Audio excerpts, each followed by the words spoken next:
Штипско и Овче поле останаа без вода. Земјоделците реагираа дека житото и детелината им се исуши, бидејќи при изградбата на експресниот пат Штип-Кучани оштетени се повеќе цевки од системот за наводнување. Бараат водата од езерото Калиманци што поскоро да пристигне до нивите. Ако за 10 дена не им се реши проблемот, ќе останат без род. Уморуските горат, детелините, тоа што окусиме, тоа е суво барут. Нема више производство на детелини. Пченките изгореа више. 50% изгореа. И сега? И сега треба некој да преземе мерки за штетата.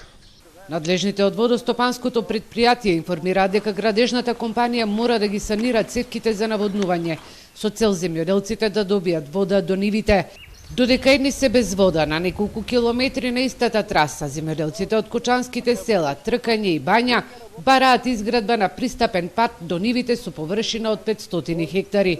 Предлогот им е да се искористи полскиот пат кој со векови постоел. Немаме пристап од ни една друга страна освен од овде.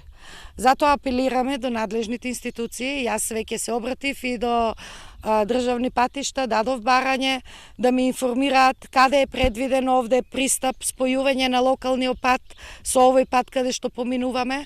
Дали е тоа веќе предвидено, доколку не е да го предвидат.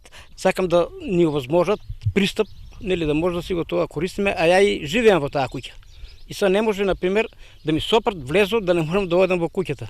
Сите сливни води од самиот терен што го гледате, атмосферските сливни води, сите протекуваат овде. Сега сето тоа се затвара и тие површини земјоделски тамо остануваат непристапни. Зошто? Затоа што за да придеме до тамо ние треба да биколеме уште некои 12-15 километра. Директорот на јавното предпријатие за државни патишта Зоран Китанов за Телма вели дека постојат стандарди при изградбата на експресните патишта. Со проектот се предвидени клучки за населените места, додека пак за штетите на системот за наводнување кој ги направи градежната компанија, дециден е дека треба веднаш да ги санира.